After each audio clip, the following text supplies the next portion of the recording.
Hello again. In macroeconomics, very often we're concerned with answering quantitative questions. A quantitative question is just a question where the answer is a number. A question such as, to what extent are fluctuations in outputs accounted for by fluctuations in productivity? Or, what is the long-run impact on employment of imposing a severance pay scheme across the board? These questions require general equilibrium models in order to answer them properly, and so what we'll need to do is take a theoretical model and choose values for its parameters and then run a version of it on the computer to compute the answer to the question in which we're interested. There are many languages or programming environments you could use, but I'm going to introduce you to Matlab in case you haven't been exposed to it already. And the reason is because Matlab is very easy to find, but also because the barrier to entry into Matlab is very low. You need very little programming exposure in order to be able to get up and running very quickly. So that's our plan. We'll first look at some basic operations in Matlab, and then we'll look at a particular little econ style problem.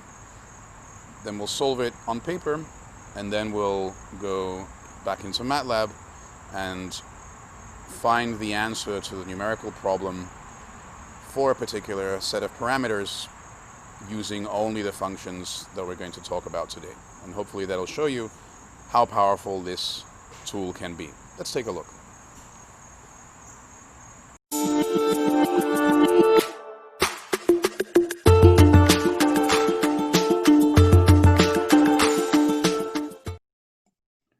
Welcome to Matlab. When you open Matlab, you should see something like this. There may be a few differences, such as the colors of the screen and of the text. I have chosen a dark color because I find it easier to read and because it saves energy. Either way, this is something that you can change in your preferences. Another thing you need to do early on, other than setting your preferences if you wish to change them, is to set the path. The path is the list of the directories where Matlab looks for files, and you want to make sure that whatever directory you want stuff to go in is in the path. And so, for example, right now I've moved to this directory, and then if I want to make sure that's in the path, then I have to add it to the path. And that way, as I mentioned, any files that I write will both be saved there, and Matlab will look there for files if I try to run anything. Now, why Matlab? There are several reasons why I enjoy Matlab. There's several reasons why I think Matlab is a great place to start when learning computing.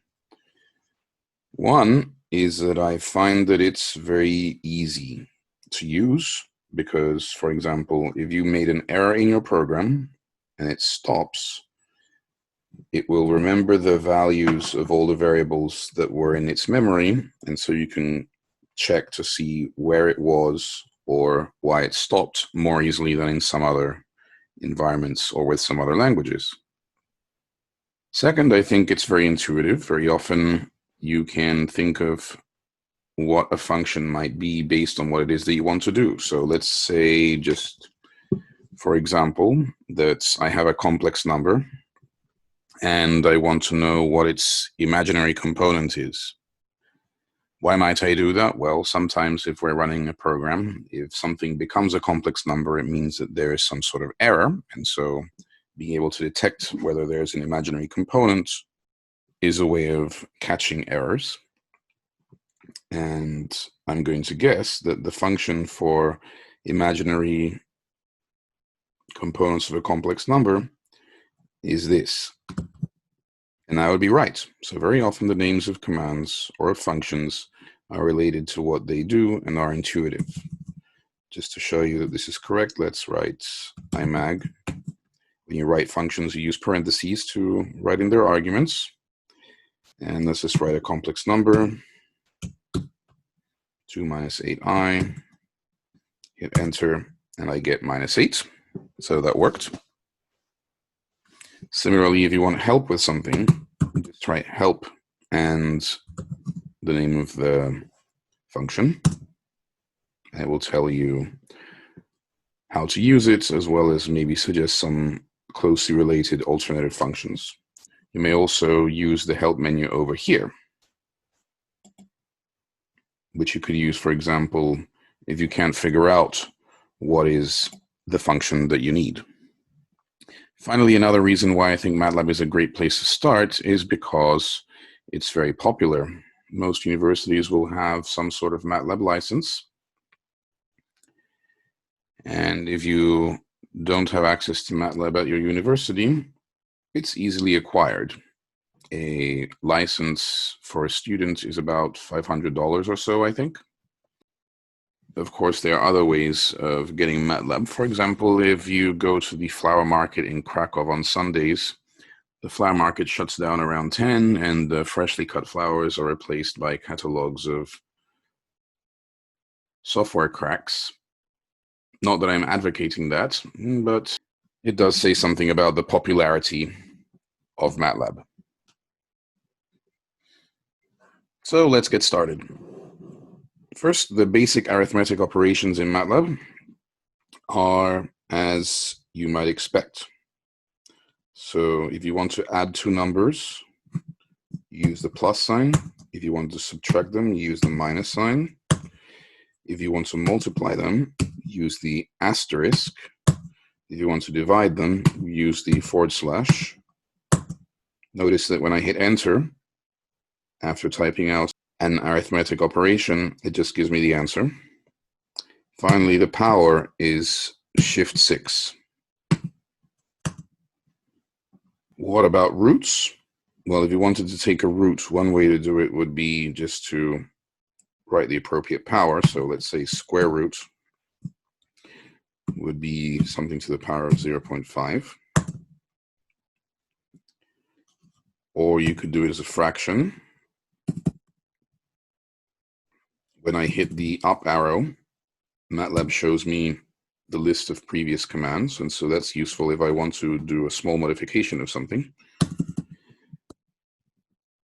Here's a fraction, 1 divided by 2. If I put it in parentheses, it will understand that I want to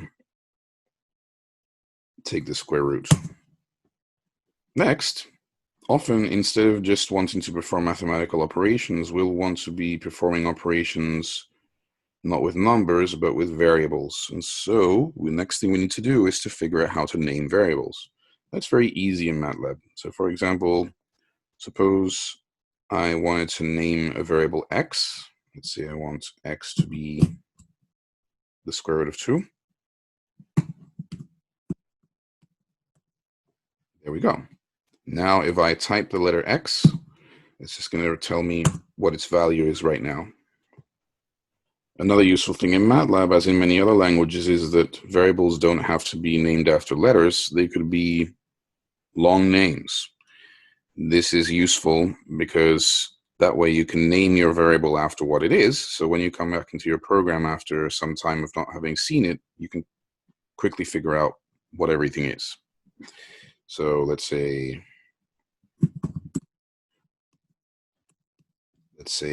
I want a variable called apple, and I want it to have the value 3. And I'll have another variable, orange, which I'm going to give the value 5. I can perform operations with variables in the same way that I was performing operations earlier with numbers. So if I do this,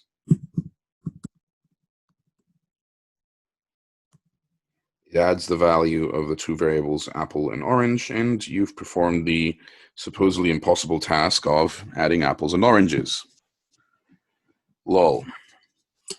Now, very often when you're typing, you don't want Matlab to necessarily give you the answer. You just want it to perform the operation. And so if you want Matlab to do something without displaying the answer on the screen, what you need to do is to put the semicolon at the end. When you do that, it will perform the operation without displaying the answer on the screen. Next, very often, we'll want to perform not a single operation, but a large number of operations at once. And In other words, we'll be wanting to perform vector operations or maybe operations with matrices. So we need to figure out how to define vectors and matrices. I'm just going to go straight to matrices because, of course, a vector is an n×1 matrix. Now, when you're writing down math, very often, say you have a matrix X, you'll refer to an entry in the ith row and the jth column as xij. In Matlab, the notation is going to be in parentheses I, j, but otherwise it's the same idea. So let's create a matrix that is of a certain size. One way to do it is to say x equals zeros. Let's think of the dimensions that we want. Let's just say 5, 2. And you see you get a matrix with 5 rows and 2 columns. So again, the row goes first and the column goes next. Notice that I may not want x to have zeros. I may want x to have other values, but I may need to create it first, because otherwise, if I refer to a particular entry in x, if I haven't first created the matrix, I will get an error. Now, if I want to give a value to one of these entries, let's say the third row, second column, I would refer to it like this: x, third row, second column, equals whatever value I want. Let's just say 7. And you can see that now the value of x has changed and it has updated the value of that entry.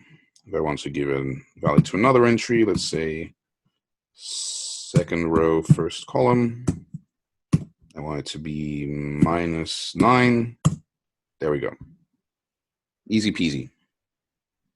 Next, as in any computer language, a key thing that you need to know is how to write loops. So that's what we're going to do next. And I'm going to write a little note here. I'm going to write a parenthesis and write loops. What that does is it allows me to enter comments into this command window or into any program. And that way you can write notes to yourself, again, to explain where you are and make sure that when you come back to your program later, you can pick up where you left off. So the first loop I want to talk about is a for end loop. And a for end loop performs whatever you wrote between the word for and the word end a certain number of times. So let's say that we want a variable apples again. Let's say that I want it to be a 100 entry vector. Now, I need an index variable that's going to count the number of times that I'm doing something. Let's say for I equals 1 to 100. Now what Matlab is going to do is it's going to set I equals 1, do everything that I ask it to do until it hits the word end. Then it's going to go back, set I equals 2, and do everything again. Let's say apple entry number I, which first of all will be 1, equals something. Let's say I squared. Notice I indented what was after 4. As you'll see later, this is a useful convention because sometimes you may have nested loops, multiple loops running at once. Then I write end. And if I type apple, you'll see that it did what I asked. It squared all the numbers from 1 to 100 and put them in the vector apple.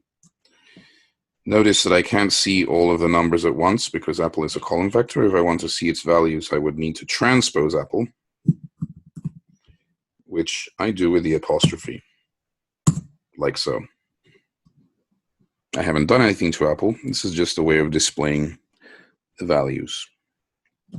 I mentioned the possibility of having nested loops. So to look at that, let's say that we have a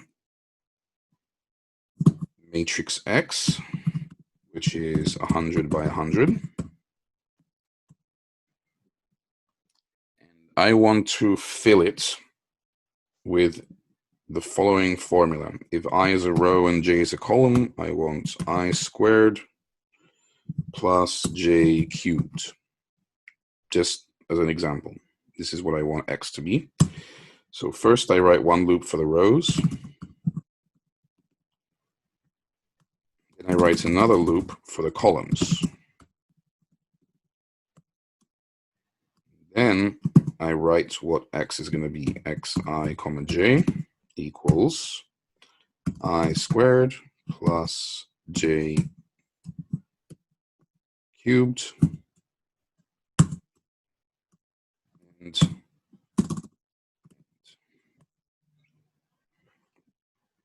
of course, if I want to display X, it's going to be very large. It's going to overwhelm my screen. That's not very helpful. And so what I would like to do is to visualize it. Matlab is also very good at that. So if you want to visualize a line, then you need to define what it is that's going to be on the x-axis and the y-axis. And then you just use the command plot, where this is your x-axis variable and this is your y-axis variable. Of course, what we have here is not a line, it's a plane. It's a function of I and j. So if I wanted to plot, first of all, I would need to define the I variables and the j variables. So let's do that. I var equals the numbers from 1 to 100. Just as I could make my index variable in the for end loop take values from 1 to 100 using a colon, I can actually name a variable in the same way. So that I var equals 1 to 100. 2 in Matlab is a colon. And let the j variable, again, be 1 to 100.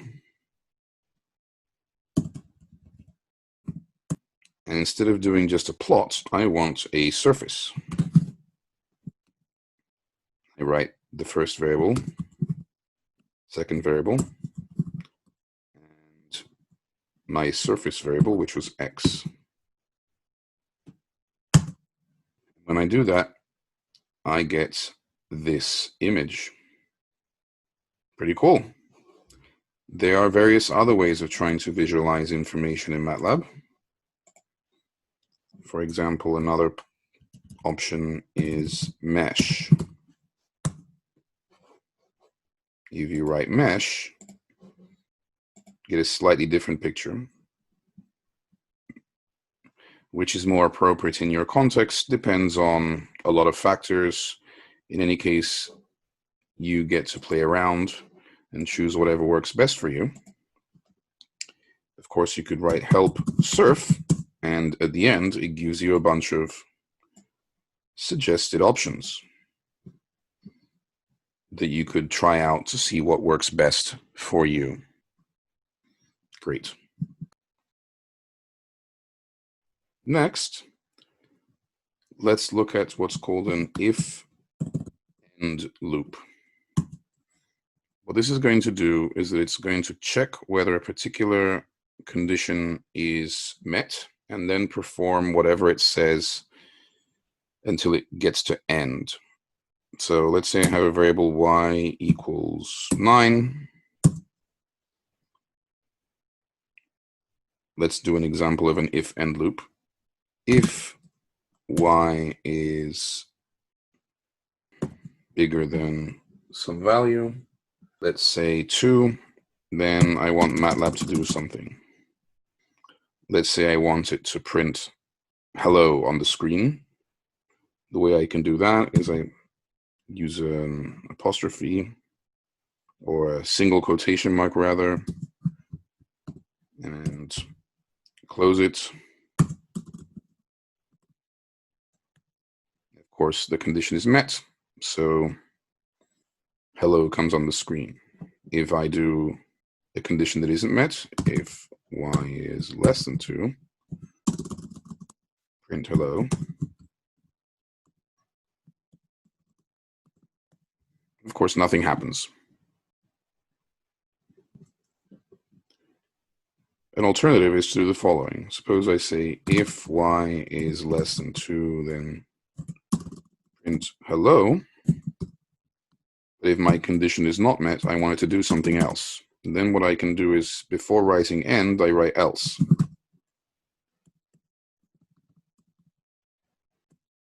then I write end. Then Matlab will check if the condition is met. If it is, it writes hello. If it's not, and then it looks for else, and then it does whatever it says there. There you go. Now you know what if-end loops do.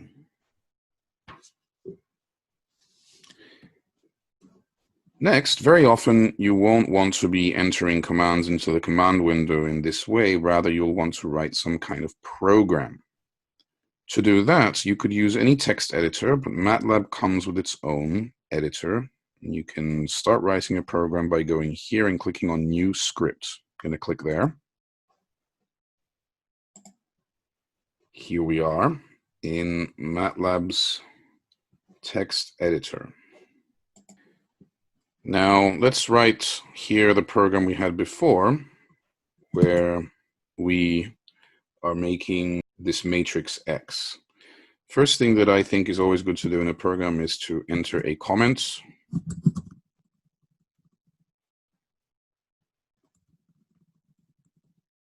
So that you know what your program is for if you come back to it later. Again, we had X equals zeros, 100 by 100. Then for I equals 1 to 100, for J equals 1 to 100. Notice Matlab does the indentation by itself when you're using its editor.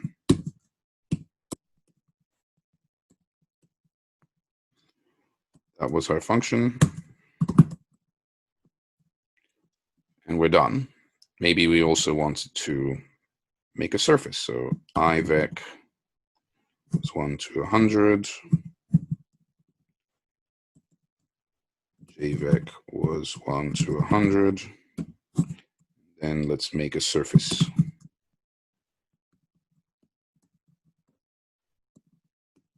There, that's our program.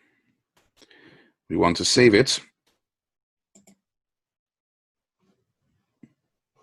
And when I hit save there, it opens up this window in the directory that I chose, where I can now enter a name for this file. And let's say class example. It's going to save it with the extension .m, and the names are case sensitive. If I want to run it, there are two ways of doing it. One is to click this triangle here that says run.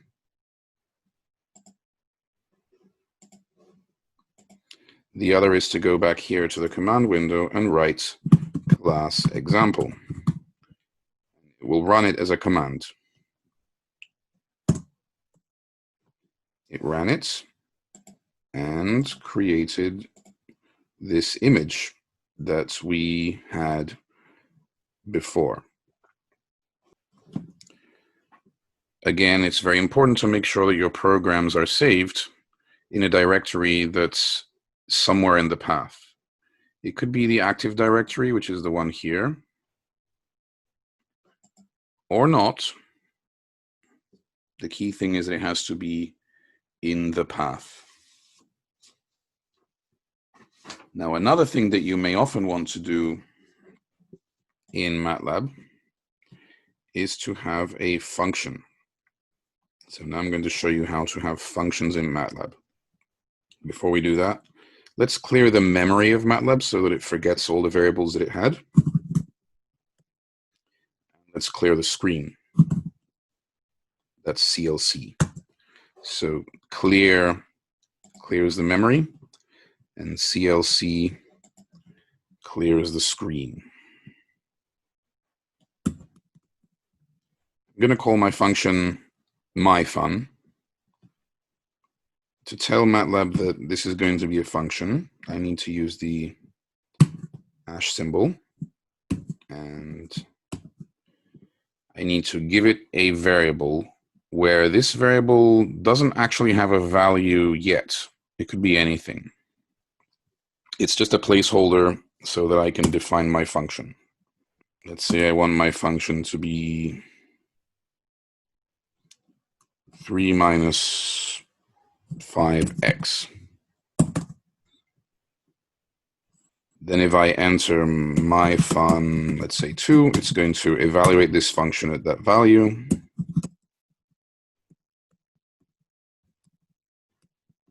If I enter another value, it will do the same. Next, one very useful thing that Matlab can do is to help me solve equations. Very often the solution to a problem in economics or in math more generally is going to be a value of x such that some function equals 0. Let's say the derivative of some function. Then what I could do is make myFun that derivative, and then there are some commands in Matlab that are useful for finding the zeros of a function. Here's one, fsolve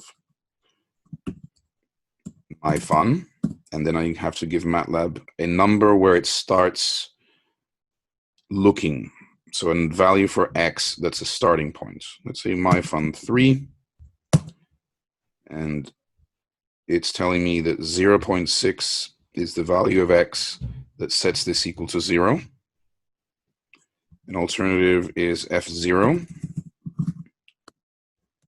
Does the same thing. And for some reason, depending on the context, one of these may work slightly better than the other.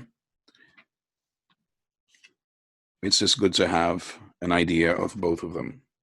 Finally, another thing that might be useful to know is that you'll have noticed that when we saved our program, we saved it in the text editor. If you write save in the command window and give it a name, let's say my data, what Matlab does is it creates a file with an MAT extension, and what it's done is that it has remembered the values of all variables and functions, by the way, and save them here. So later, if your memory is empty and you want to call up some values from a past program that you run, that you saved, you could write load my data. And now it's remembered the only thing it had in mind when I saved the program before, which is the value of this function x.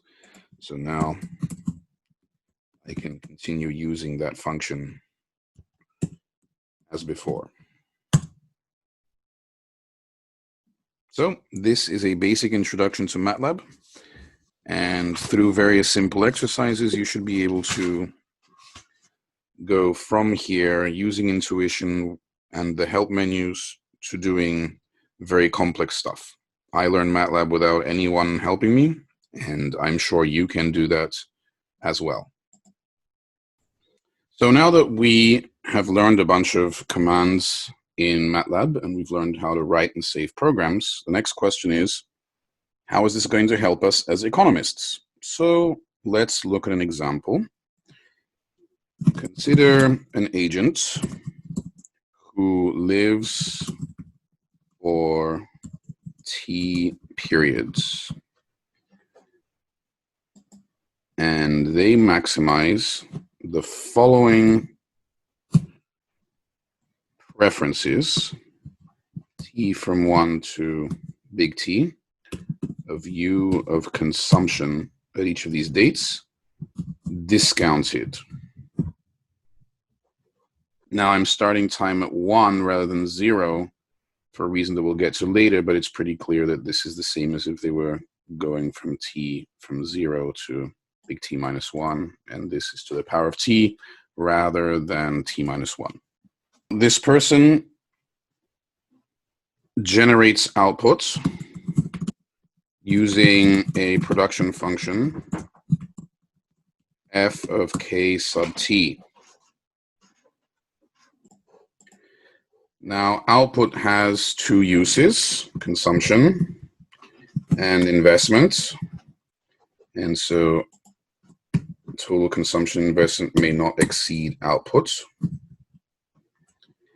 And capital accumulates using the usual capital accumulation process, where there is a depreciation rate and there is investment T. So the agent has to maximize their utility given these constraints. So now let's solve for the agent's problem by taking their utility function and replacing consumption with this. Subtract investment. We have this. Now we can combine these two constraints by replacing investment with this. So investment becomes kt plus 1, and this comes in over here. And finally, since we know this is going to hold with equality if we have strictly increasing utility, we know that we can replace all of this in here with the following expression. There. Our problem is to maximize this, subject to the fact that our first period capital is given. How do we solve it? Well, we just take the first order condition of this expression with respect to k t plus 1, and what do we get? We're going to get that the marginal utility consumption should be equal to the discounted marginal utility of consumption the following period times the marginal product of capital, 1 minus delta. And that's going to have to hold for all periods,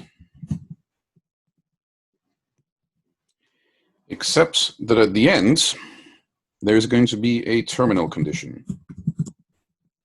Because this agent only cares what happens up to time t, they have no reason to want to have any resources left over past that, which means that big K t plus 1 has to equal to 0. Using this equation, putting everything at date big T,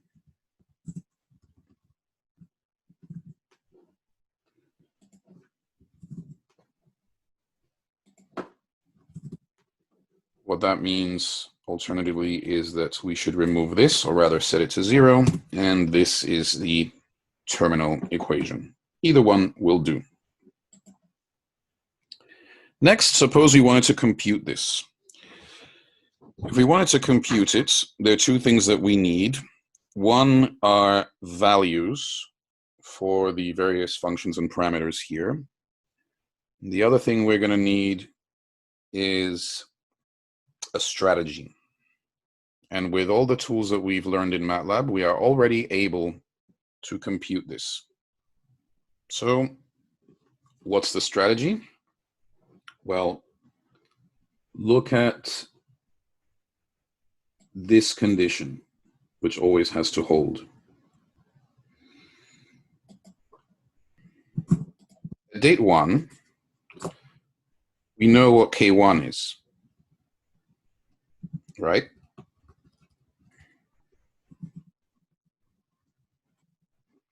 If we only knew what C1 is, then we would know what K2 is.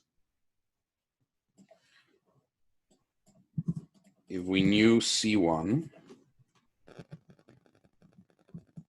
and K2, then we could use this equation to get C2.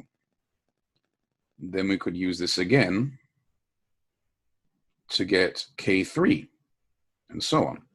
So the only thing I need to solve this whole thing is a guess for consumption in the first period, and then I can iterate on this and on this until period big T. CT of big T is going to be given by the sequence that started off when I make my first guess of C1. When we reach period big T, we can check whether or not this condition is met. If C is too big, it means we weren't consuming enough earlier. If C is too small, it means that we are consuming too much earlier. Let's go with that intuition. So what I need is a loop that's starting, first of all, with a guess for C1,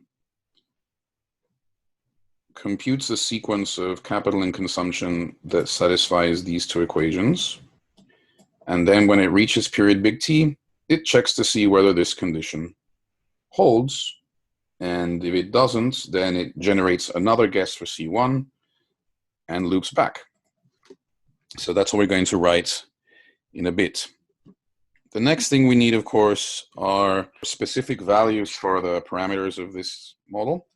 And so let's pin those down for purposes of our exercise. And one thing we have is a utility function. Let's say u of c equals the natural log of c.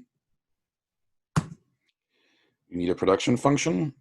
Let's say f of k is k to the power of theta. And now we need values for everything here. Let's say beta equals 0.97. Let's say delta equals 0.1.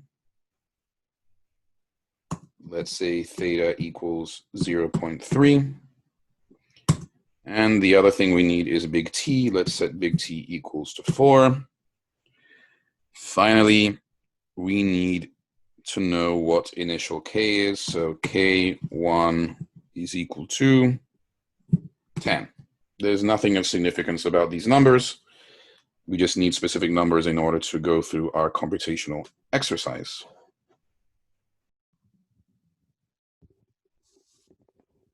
The first thing we need to do is to write down a comment so that we know what this is, in case you need to come back to it later. I'm going to write, this is for the YouTube video.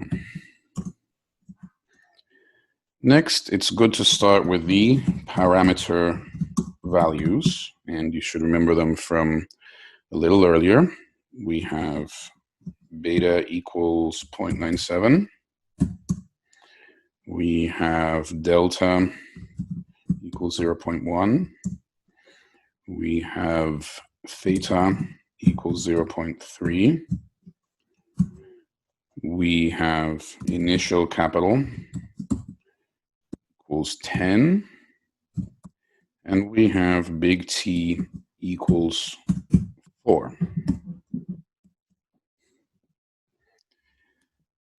Next, we are going to have a couple of vectors. One is going to be consumption.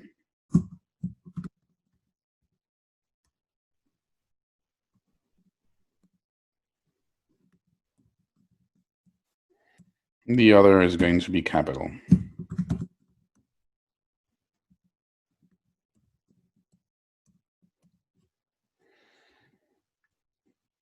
Next, we're going to start with an initial guess. So let's call that C guess, and let's just pick a number equals to 3. Now we want the first element of consumption to be our guess. And from then on, we're going to iterate on our two difference equations.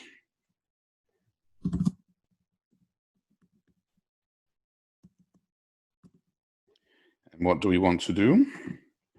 Let's write them down. The first one was that given capital initially, which we should also write here,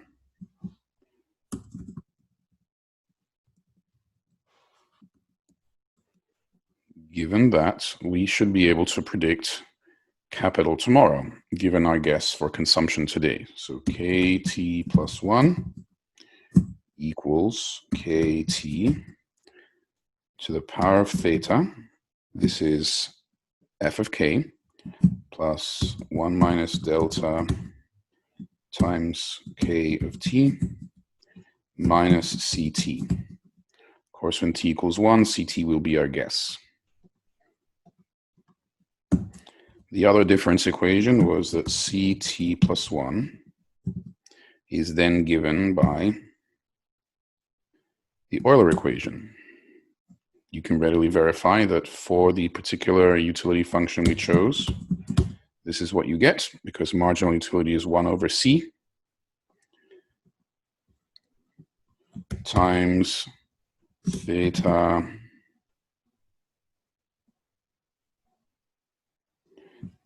times kt plus 1 to the power of theta minus 1 plus 1 minus delta. Great. Then let's define consumption at the end. Consumption at the end is going to be CT, which will be given by this when we've reached the last loop.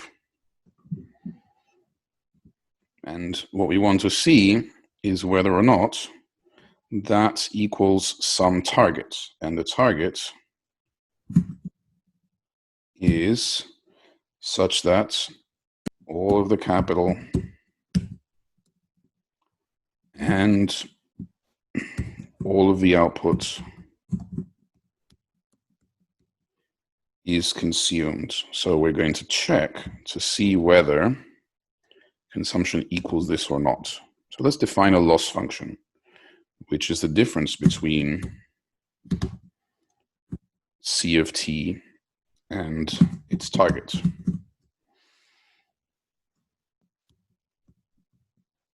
Very often we'll want to have a loss function like this scaled in some way, because we don't really know what the magnitude of C and C target are ex ante.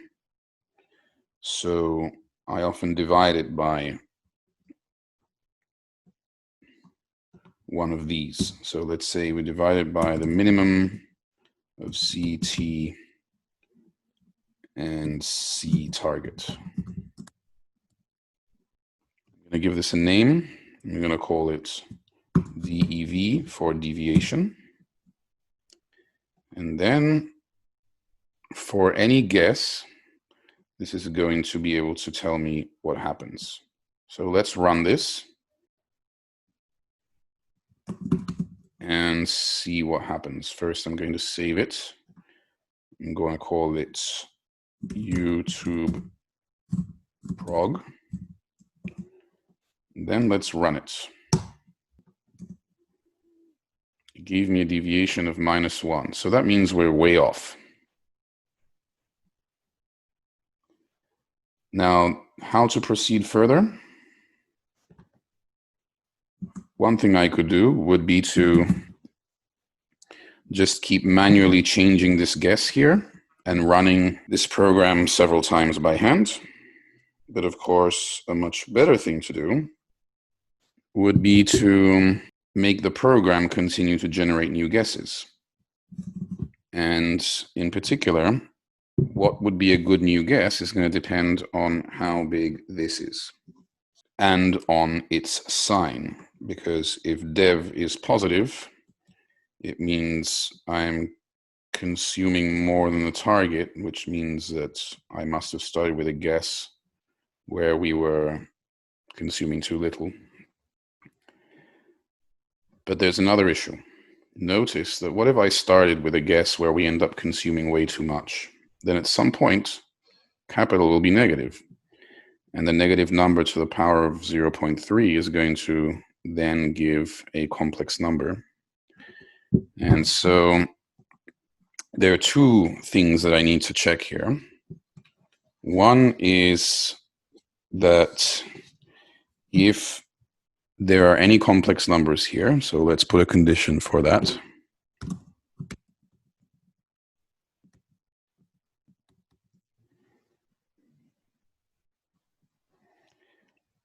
If there is any imaginary component, so the sum of the imaginary parts of C are not equal to 0, then it means my initial guess of consumption is too large, so let's just make it smaller.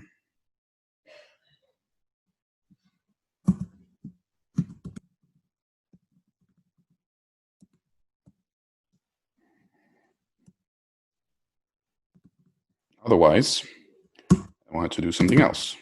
What else do I want it to do? I want it to generate a new guess.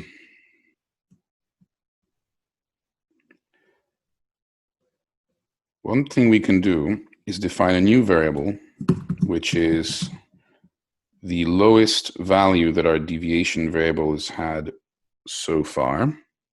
Let's call it 10,000, something large.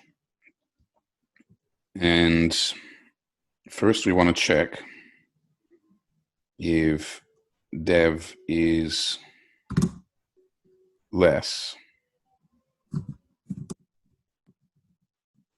than dev star.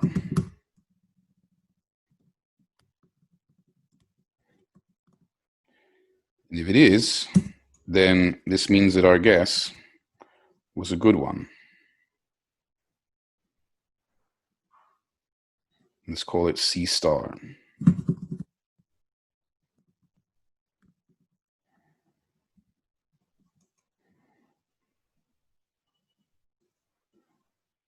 And we also make dev star equal to dev.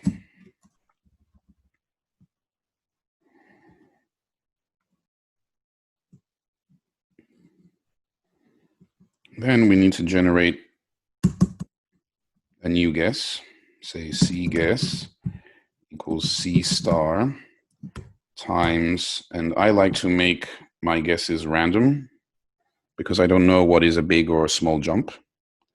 So I'll take a random number from the uniform distribution minus 0.5. That way now it's positive or negative, times some number that could depend on dev or dev star.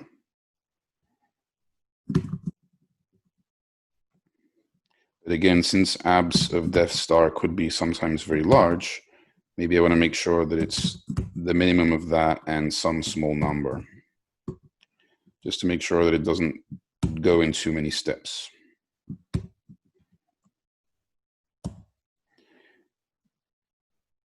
And that's that. One thing is missing. I haven't defined C star yet, so let's make C star equal to C guess at the beginning. And then, of course, I want to run this whole thing several times. So let's do another loop here. For loops equals 1 to 1,000. That's one way I could do it. And since now I have a whole bunch of nested loops, what I can do is go here, and where it says indent, it says smart. So smart indent is going to do all the indentation for you so you can keep track of where you are. Matlab knows which ifs are linked to each other. And so let's run this again. And see what happens. And what did we get? Our dev has converged to something tiny. And so this is our vector for consumption. This is our vector for capital. C target, you can see, is the same as CT. We can check how close they are by doing this. And you can see that this program has achieved exactly what we wanted. And you should notice again, if we go back to the program itself, that it uses only commands that we started with. There is nothing here that we didn't look at early on.